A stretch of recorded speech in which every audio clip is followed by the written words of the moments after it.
Okay, Victor 427 has arrived in low Mercury orbit. Our relief force has also arrived in Mercury. It's currently resupplying. So hopefully Victor 427 doesn't actually engage until that resupply has happened. What is likely to happen is they're either going to go into a bombardment cycle or they're going to go after the station. Let's hope they go into a bombardment cycle first and then come for the station. That would be the ideal combination, but the alien's going to do what the alien's going to do. There you have your answer. They're bombarding RB3, which means it's going to be up to us to intercept them in just a moment when the relief force finishes. They're going to do serious damage to bases, so we can't let them go forever. That said, it's 20 days until we get a couple more ships, and then 40 days until we get a lot more ships. So it's a question of how long we hold off the engagement, but I have a feeling it's not going to be very long at all. That Mercury infrastructure is worth more than that entire fleet, I believe, in terms of resources, because it's just so expensive to build on Mercury. It depends what they're shelling. RB3. We want Mercury locations. RB3. Yeah, RB3 doesn't have a battle station yet, so it's in trouble. Its battle station's going to finish in August, and I have a feeling that's not going to happen. So we might have to cancel some of these builds in order to reclaim the resources, but I imagine the damage is going to mount relatively quickly. Oof, there you go. Okay, first round of bombardment resolved, and a whole bunch of installations that were in the process got absolutely thwacked. The layered defense arrays are still firing, but I'd be willing to bet that Victor 427 is taking absolutely nothing in terms of damage because it's 2 layered defense arrays, no big guns, up against a 58 ship fleet that is going to be able to do an absolute crap ton of damage. So all we're really waiting for here is those extra ships of the relief force to finish their resupply, which they should be doing any hour. And then we're probably going to have to go break up this bombardment mission, I think, no matter what it costs us, because otherwise it's just going to liquidate all of our Mercury infrastructure. There goes RB3's shipyards. Anytime you want to finish now, relief force. Join Task Force Mercury. Okay, here we go.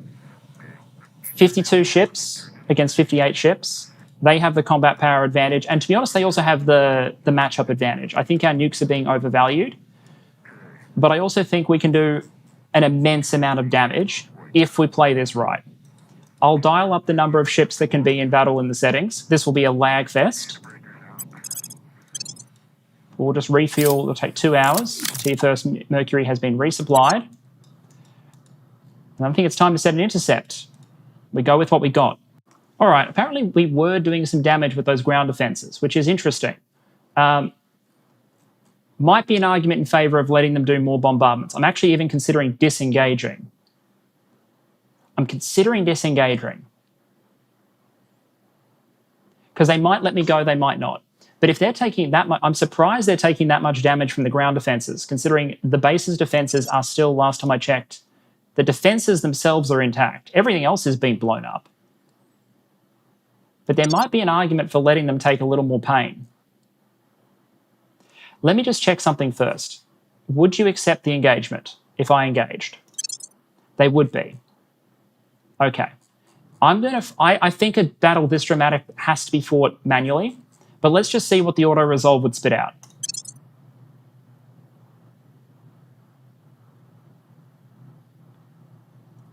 The auto-resolve says we are absolutely screwed. Absolutely screwed. 52-0. So, let's see if I can do better. Okay, so as I was setting up for the massive battle for Mercury here, let's remember the core objective.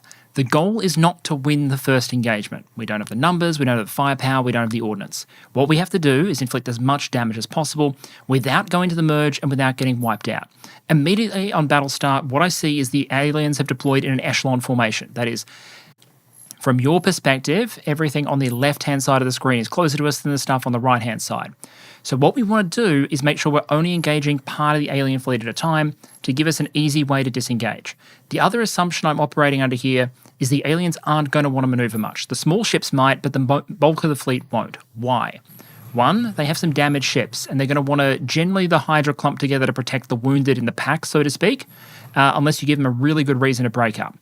So if we burn to one side and deny the merge that way, it's unlikely they're going to want to come to us, especially since they have a lot of long-range weapons. I have very long-range weapons. So what we have to do here is be very careful and dance at the limits of their effective range, tempting them so they don't get too interested, but at the same time not getting so close that we get engaged by their weapons at like that 800, 900 kilometer mark. What I can see here is they've started to break off a number of escorts that are going to attempt flanking maneuvers. I am all aboard at this stage of the game the one-side armor brigade, which means we are incredibly vulnerable to flankers. A single laser escort has the ability to do incredible damage. Fortunately, missiles are pretty good against them. At least the torpedoes we have at this stage of the game, they've got the Delta V. So I allocate some torpedoes to make sure that the flankers are dealt with appropriately as I continue to burn off to the left-hand side of the screen. The idea here, as I said, is to sort of slip to the left-hand side of the alien formation from our perspective and then pinch off bits of it. What I think I'll do, and what I decide to do at this point, is basically mentally split my missile ships into 3 sets and to slow the speed even more. So we burn laterally to try and get away from this wall, otherwise it's going to run right over us. And then we're going to allocate our missiles in 3 broad salvos. I do notice that some missiles start to come in at this point, and there's not a huge amount we can do about that, because a lot of the times the targets for the alien missile systems are going to be our escorts, and for all their utility, our little nuclear-armed tin cans that ride nuclear explosions don't have point defense. And they're not close enough to large PD boats to defend them either, so they're deeply vulnerable. So what I'll do is I'll click through the formation, and when I see ships like this that are being targeted, I do fire off their missiles as part of the first salvo, so at least they manage to contribute, and then I try and burn them away. Although the performance of alien missiles being what it is, a lot of them will be lost. Once I've finished allocating some of those missiles, time can resume, and with it the flight of the alien missiles in towards us, as unpleasant as that is. But essentially what we're going to try and do is salvo off 3 main sets of missiles, pinching off from left to right little blocks of the alien formation as we do. If we spread them across the entire alien formation, they get to use all of their PD. Instead, what we're going to try and do is concentrate at a specific point, overwhelm the PD there, reset, repeat, reset, repeat. The reason not to do it all at once is because it gives me a greater ability to judge how many missiles I need to allocate, be a little bit more precise in how many missiles get sent on their way, and try and maximize the damage we do with the limited allotment we have. Once the missiles are allocated, though, it's going to be a matter of disengaging. We have the acceleration, so I'm hoping that a lot of those escorts will then be able to break away from the fight, get back to a station, reload their missiles, and repeat the exercise, because that's how we're going to achieve this, I'm thinking. We don't have enough ammunition to destroy all the alien ships, so if we destroy some of them and then manage to bugger off and reload, then we have a chance. At this point, the first alien torpedoes start hitting, so you'll start to see the first escorts exploding as I try and bug out the ships that are being engaged. But you can also see off to the right-hand side, those flankers that we were very, very worried about, they're having their torpedoes tasked and arriving. And as you'll see in a minute, one solution to this problem is, yes, large lasers. The large ultraviolet arc lasers that we have on our Lancers are one good solution to this problem. But I find torpedoes work well too. There you are, splat. They're basically a no shit button. You click on the target that you want to die, and if it's away from the main alien PD net, the main defense net, it's probably going to die. At this point, there'll be a lot of clicking because I'm about to allocate my first missile salvo, because if you can see those ranges, it's about time. A little bit of time travel, and Silo 1 is now allocated. You can see the torpedoes beginning to arrive from the ships that fired because they were fired upon. So a couple of missiles that went ahead of the main salvo, you can see they are already impacting as I allocate more. And this is the logic of moving from left to right. Engaging ships that can't mutually support with PD. Here comes the extended salvo. And then what I'll be doing is mass selecting the escorts that fired it and setting them on an escape course basically away from the alien formation. I'm going to bugger off to the left of the screen and increase my relative velocity, because one thing I do have is a lot more acceleration. I can keep them distracted long enough to get the ships away, because you only need to get, I think, about 2,000 kilometers into the Terra Invicta system away from the enemy in order to hit the disengage button and be out of there. So I start disengaging at this point with the ships that are empty on torpedoes. Torpedo set 2, salvo 2 is now allocated, and this one I remember being a bit of a disappointment. I get a little bit overconfident after salvo 1 really rips a hole in the side of the alien formation, so I undercook a little bit how many missiles I send in salvo 2. I reserve a bit too many for salvo 3. So I think, as you'll see, the alien point defense does a pretty good number on most of the missiles I send during this phase as I go about disengaging those escorts. That's the breakaway course, by the way. As from our perspective, it's to the left and rear of the screen.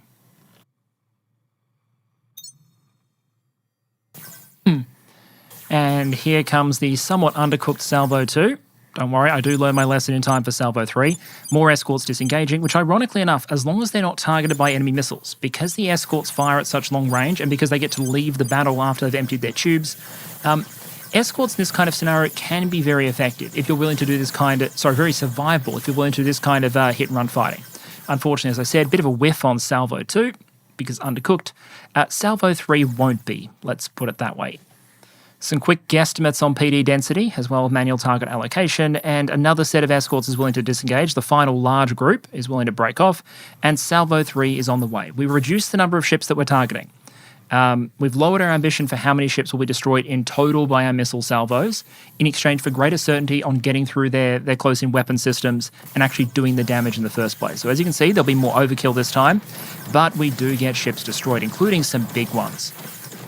There are some heavy, high displacement vessels being wiped out by the salvo, and it is a great thing to see.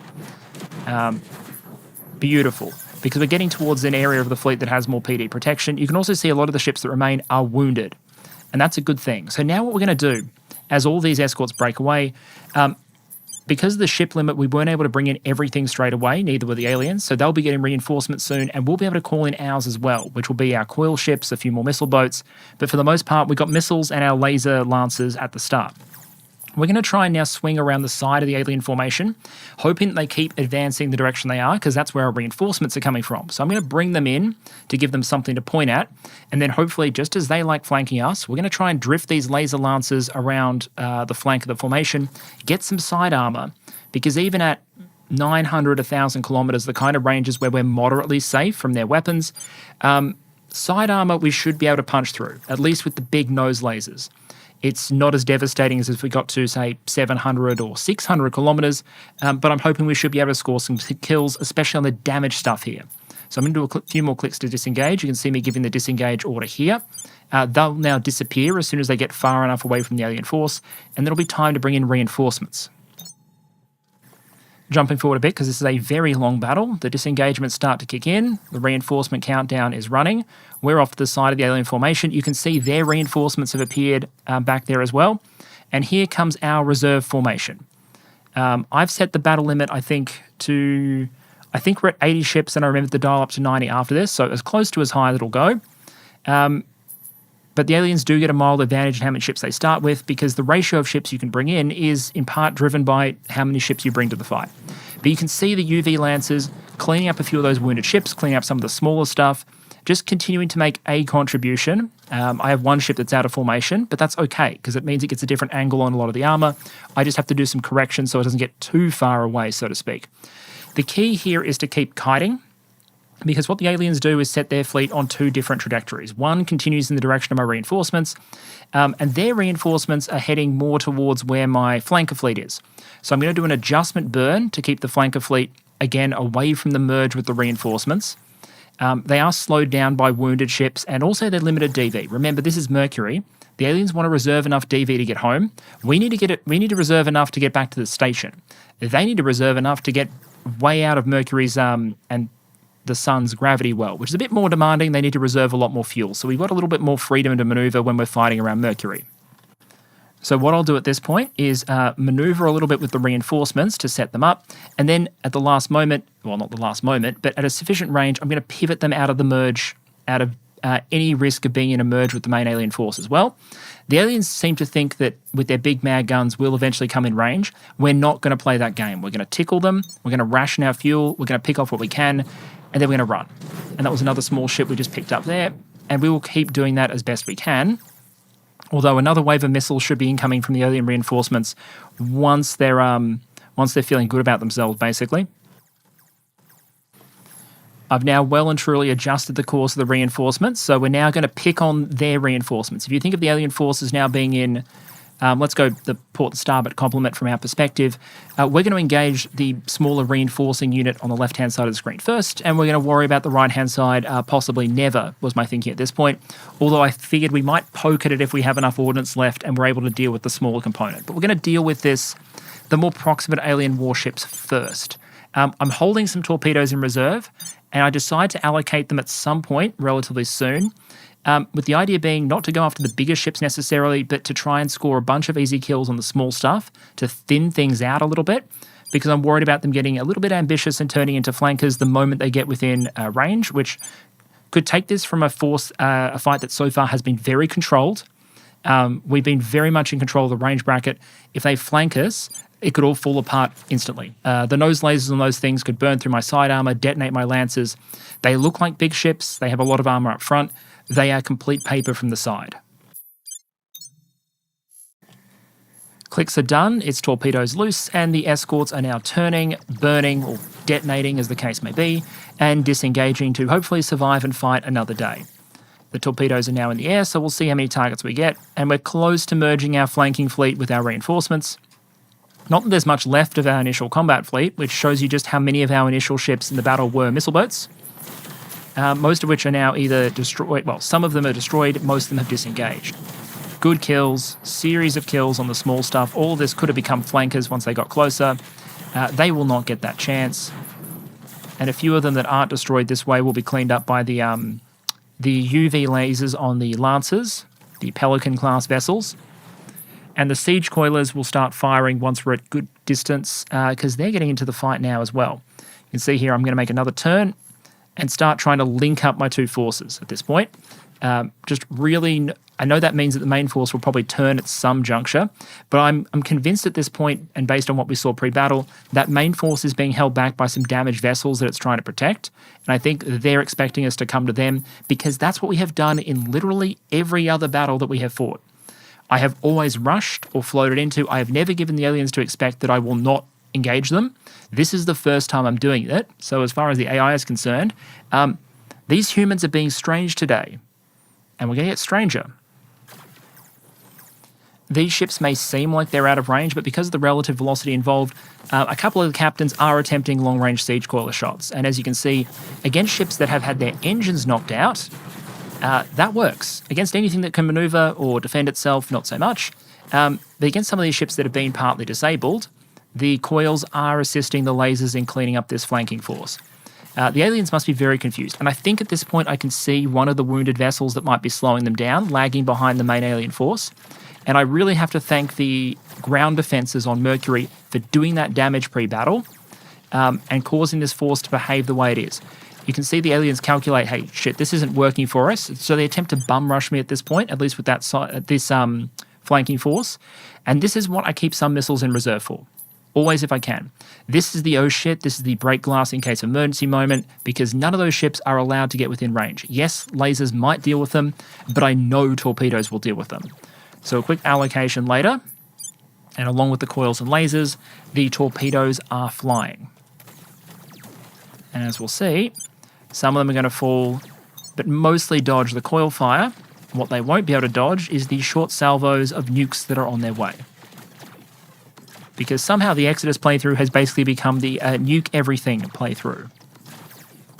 Again, these are weapons I might miss on an ordinary run because I wouldn't be doing pulse propulsion, I wouldn't be doing advanced missile doctrine, but I have to say, used in conjunction with other weapon systems, they're continuing to contribute well into this stage of the game.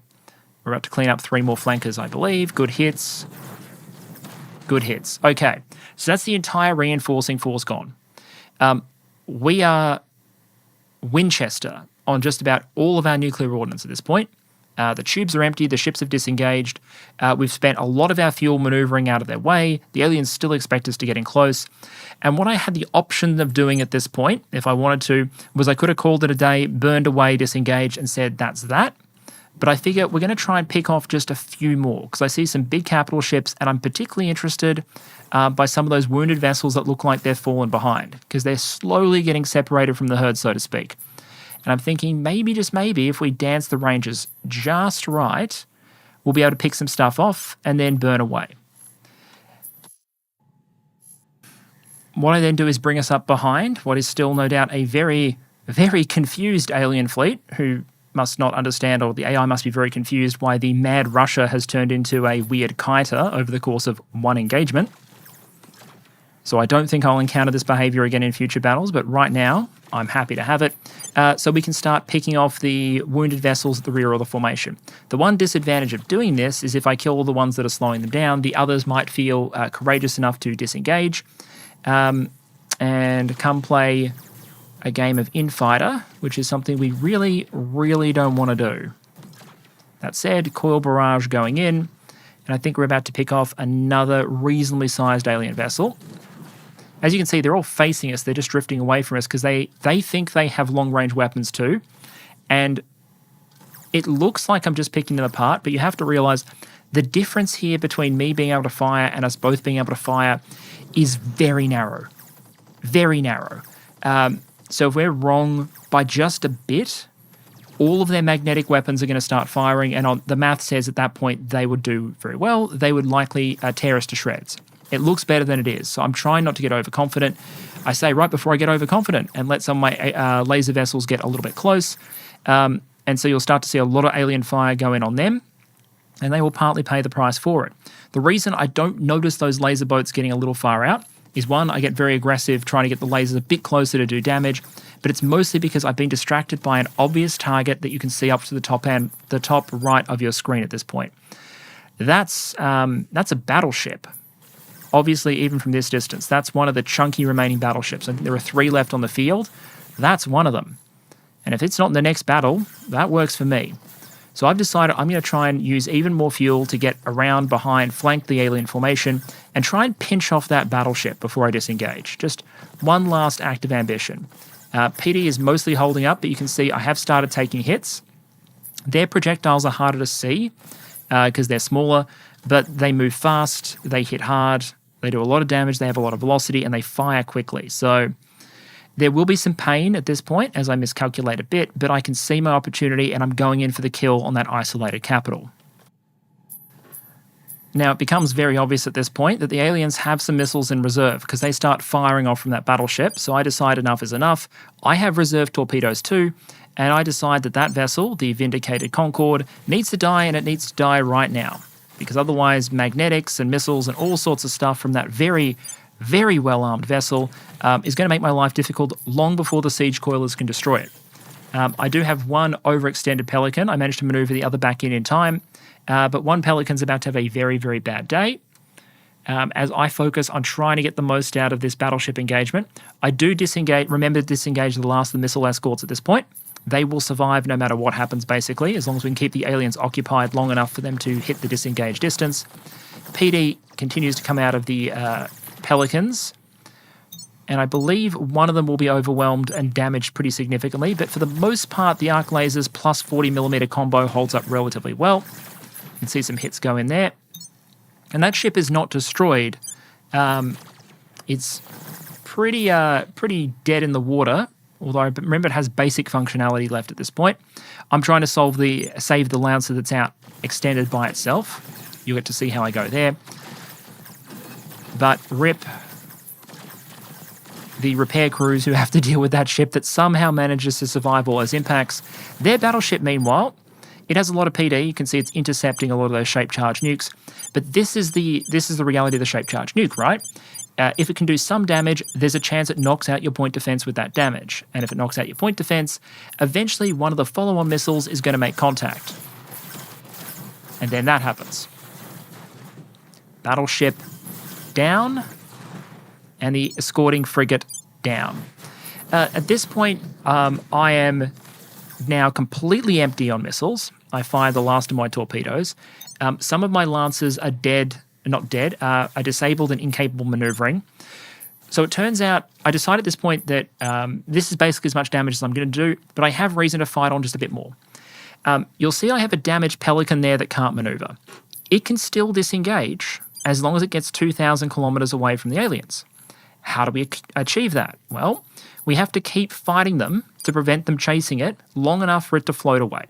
So I disengage the last of my missile, well, even more of my missile boats, and a few ships that I don't want to keep around, and I start rallying up a force of remaining siege coil and laser lancers to basically play distraction on this alien fleet, keep it occupied long enough for our very, very badly damaged lancer to hopefully float away to disengagement distance.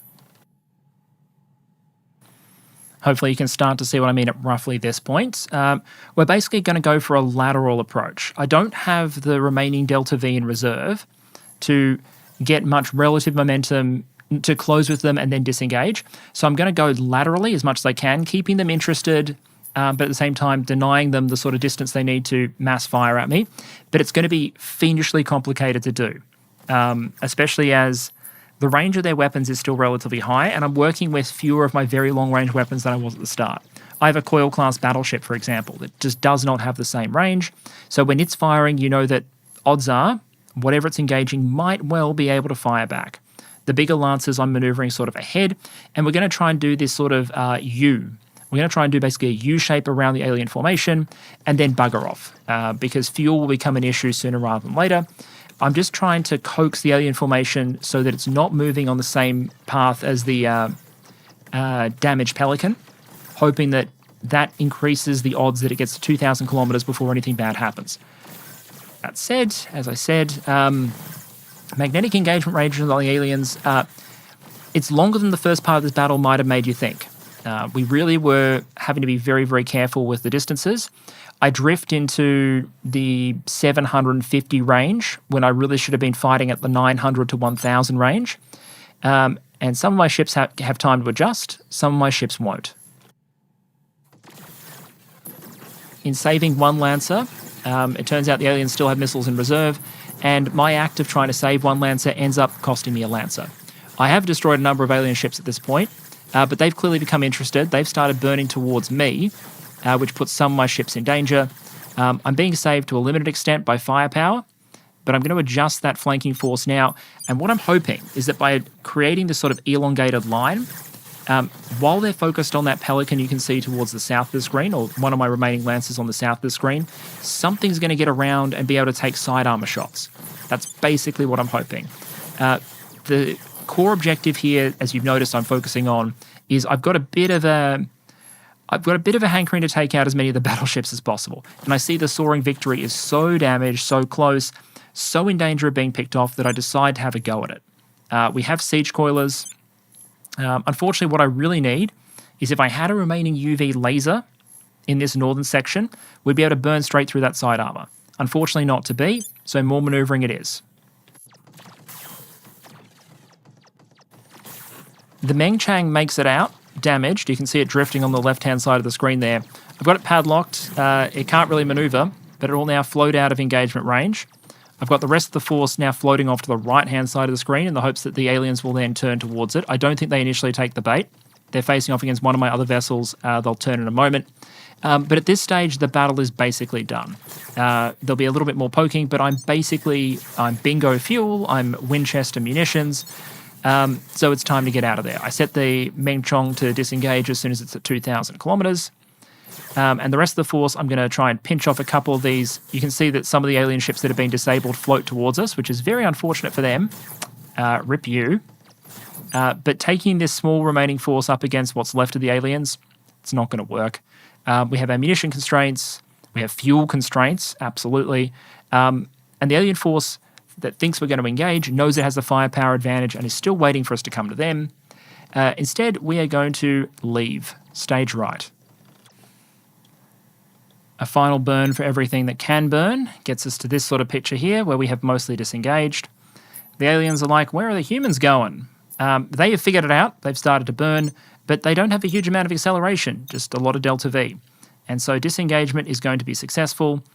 The humans are, for the moment, leaving the building. But as one of history's great warriors once put it, I'll be back. The last ships to leave the engagement are the aggro monitors that didn't get disengage orders, the damaged Lancer that made it to the requisite distance, and with the Nostromo disengaging, we're done. Congratulations, aliens. Enjoy your victory. May you call it Operation Pyrrhus. This says victory for the aliens, but as you can see, the casualty picture says a different story. A lot of promotions, total casualty count, 10 Exeter ships lost for 40 alien vessels. And a lot of our losses were escorts, and we got most of their battleships in the process. So it's time to repair and rearm. What's left, Victor 427, doesn't seem particularly impressive. Not a huge amount of Delta V, a lot of damaged hulls, still 18 vessels, which would have been too much for us. But Task Force Mercury, well, our base is right there. We're going to equalise DV so we can actually make it back to the station. We're going to have to leave one ship behind, I think, that is damaged in order to make it work, because one ship's completely lost propulsion. But we will get back to our station, hopefully before the aliens depart. Leading, of course, to this. The engagement of Alien Fleet Victor 427. They're too damaged to run, not willing to abandon their wounded, so to speak. And so after that I'll be back moment, it's time for Operation Terminator. The dispersion here is going to be relatively simple. They'll be running from us because they did try to evade. So I'm going to go relatively light on the initial velocity, but once I see for sure the way the aliens are dispersed, which is in a flat formation running away from us, I'm going to decide to give our ship some velocity because the chase is on. I wait for just a moment to see whether or not we'll get any flankers, and then I decide, yep, we're going to dial up the velocity. We don't want to get super overconfident because too much relative velocity means that their mag batteries, the ones with 360-degree firing range, the ones that are on their hull, can do a shit ton of damage if we are chasing them too quickly. But I do want to catch up to them and pick the right moment to release torpedoes. I'd say key targets here are the two remaining battleships because they're worth more than probably the rest of the fleet combined in some respects. But the idea is, no, we want to kill everything and take whatever exotics are left. Unfortunately, we didn't get any exotics from the previous engagement, because we didn't win it, technically. But here there is an opportunity for salvage. Sweet, sweet salvage. So the missile allocation begins. Through the magic of time-lapse, all missiles are now targeted. The fleet is selected. And here comes the all-ahead full order. This will cause the vessels that aren't damaged to start dropping hydrogen bombs behind them and really pick up the pace, which will give the torpedoes the relative velocity they need to close, even at longer distances. And at this point, I decide we've got the torpedoes firing. The torpedoes have all the momentum they need. No reason to give the alien magnetic rounds more relative velocity to work with damage-wise. So I switch on to padlock instead to let those concentrated torpedoes do their job. I do some priority target allocation, but I'm expecting the torps are going to do most of the work here. They will accelerate ahead of the fleet slowly, but as with our sort of light brigade moment at Mercury earlier, they're much more grouped up than normal because we launched them while in the midst of a 4G acceleration. A few brief adjustments, and here we go. Missiles are now closing. We'll get a close-up view, I think. At this point, we'll slow it right down. I think we lose one or two more escorts to their magnetic rounds. Again, the weakness of the escort that we're going with, very quick to build, very cheap, small crews, casualties low, no point defense. Missile contacts, and you can already see how this will go. This is the advantage of fighting on your home turf. You can go back, you can reload, and with the acceleration we had, disengaging is comparatively easy, at least as long as the aliens are still distracted and not able to go into a pursuit pattern immediately. You can see the torpedoes coming in on the capitals. And here's the unbowing resolve, which bows pretty quickly when contacted by a 1 megaton shaped nuclear warhead. The consuming entropy and the soaring victory are only the last two ships hit, I believe, because they were at the head of the formation. We had enough torpedoes to well and truly overkill everything present, except for the escorts that were running away. And so I decided at this point, rather than chase the things down, because in both cases we can catch them, we have the acceleration, it's just going to be a pain. This is when I decided to hit the auto-resolve button and find out that we're taking home 9.1 exotics, 890 volatiles, 830 metal, 238 noble metals, a bunch of promotions. We lost 2 ships, both escorts, and destroyed the remaining 18. And with that, this time, once again, I should say, Mercury is secure. And as the fleet around Mercury goes into one final repair cycle, I think that's where we can leave this episode, or rather this pair of episodes. What we have successfully done at this point is defend our primary holdings. Mercury now has an outgoing fleet, but nothing present except for one damaged derelict alien vessel we might pinch off at some point. Venus is irrelevant to us. Earth has no alien fleets in orbit. There is the assault carriers incoming, but we'll be able to intercept them and hopefully plunder them for their exotics content. And Mars is also clear. What has to happen next? There are some things that are obvious. There are some things that are not so obvious. The obvious steps are that we should scale our space infrastructure, get some more ops centers and whatnot established. We should also consider producing some marine cruisers so we can seize additional mines, especially once we get additional mine allowance for a mission to Saturn, which will finish in March 2025. Although faster once we build some research ships to speed up that bonus, we should be able to go from 115 to 165 pretty quickly. At that point, seizing the protectorate and servant bases in a couple of locations until we can get out somewhere else, like, say, the Jovian subsystem, makes perfect sense to me. Tolkien Crater at one point was bombarded by the aliens. Our base was destroyed, and before we could rebuild, the servants grabbed a base there. I want that back. Similarly, building some marine cruisers on Mars should allow us to grab some of these protectorate holdings. And I believe there's also a protectorate location on Deimos with some decent water and volatiles, which for the moment are a point of weakness for us. The one good thing about our technology is that we can choose which of our resources we put pressure on in terms of propellant. We've burned about 15 to 20,000 water over the last couple of episodes between propellant, most importantly ship construction, but also some refuels. We're going to just slow that down, but I was happy to spend big in order to gain early superiority. What doesn't use the water and volatiles are our nuclear-powered vessels. And this is where we have, I think, a big strategic choice to make. We have three options, I think, in terms of the next stage of the space combat. One is we can adopt a defensive posture. We can dial down some of the fleet, build up more infrastructure, and try and fight at each of these three locations as the aliens send fleets at us. That's option one. Option two would be to try and fight in the belt. That is, raid out into the asteroid belt. To do that, we'd need Marines, realistically, because we don't have the capacity to destroy bases.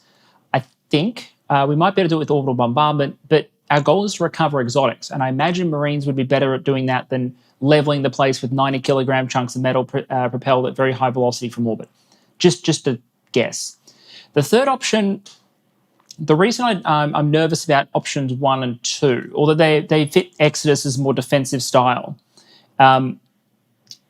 is that it means that we have to maintain a posture across 3 locations. So we have to have fleets at Earth, Mercury, and Mars. They cannot mutually reinforce, whereas the aliens can potentially death stack and throw all of their attention at one of our fleets at any given time, which I imagine could be problematic. One alternative, which is a bit zany and a bit maybe, again, it plays to my aggressive instincts. So I am looking forward to the chance to eventually play humanity first again, because my military instincts in Terra Invicta are very much in favor of proactive aggression. One option instead would be to give the aliens a priority target outside the inner solar system in order to buy time, apart from things like these carrier assaults, for us to get the technology we need for a generation of ships that can actually fight further out. The technology that will allow us to do that is antimatter propulsion. It's going to be a while. But we could potentially send a distraction out to the Jovian system, because there's one location here, Io, which hasn't yet been taken by the aliens. It's got good incomes, obviously a good site, but that's not the main reason to do it. The main reason to go there is because from past experience, the aliens will focus on throwing you out of Jupiter long before they focus on anything else. If we look at the alien fleets in the Jovian system, it's a significant presence, and I imagine they'd send more. And maybe we'd be able to bait some attrition. So what I would do in that scenario is use something like this. Not that one. Let's go to our ship classes. Let's go to our Minuteman. All right, so this is the base Minuteman extended range is what I'm calling this. The H Orion drive doesn't give you the option to get a whole bunch of combat acceleration for our chaser ships on bigger designs. So, which is why we've kept it on the escorts. However, it gives you a really, really affordable way to put a lot of KPS on lighter ships, specifically our escorts. So just by going from, I think we had 3 propellant tanks to start with, we can go from 26 KPS to 40 KPS. If we want to, we could easily go to 54 KPS, right? And that's only 45 metal, 21 nobles, and 3.5 fizzles worth of propellant. Not ignorable, but you can pump out 20 of these ships. 20 of these ships is like a month's income. So what we could potentially do, because we're going to be mission control squeezed, we are inevitably going to be badly mission control squeezed, is once the Mercury force is repaired, we could pull together maybe 20 Minuteman class escorts, maybe a little bit more. However many there are in the force, there's a lot of them. Most of Task Force Mercury is missile escorts. We could extend their range with refits so they could make it to the Jovian system, pair them up with a colony ship or two, and just sort of yeet them out. Because if we test the design, example transfer, fallback station, and then let's go medium IO orbit. Yeah, okay. So they could make the transfer in about a year from Mercury. That would give the aliens something to think about, for sure. I'm not sure if they'd be intercepted. They might be destroyed. It'd be a very low-cost commitment on our part, but it could be a distraction, whatnot. The opportunity cost, if you like, is not being able to take all of that mission control off the board, recover some of the resources that went into manufacturing the ships, and converting that into productive infrastructure instead. And a year is enough time to build up Tier 3 stations and Tier 3 infrastructure. So there's a trade-off either way. It's one I'll consider. I'm naturally inclined to favour that more proactive strategy, but it's something I'll consider and come back to next episode, whether we adopt a Citadel in a solar system approach or whether we try and hybridize it with some offensive action as well. I hope you enjoyed. That was a dramatic battle around Mercury. I hope you appreciate the way we're dubbing the battles after the fact, so I can focus on the battles during the battle and then commentate afterwards. And I look forward very much to seeing you next episode.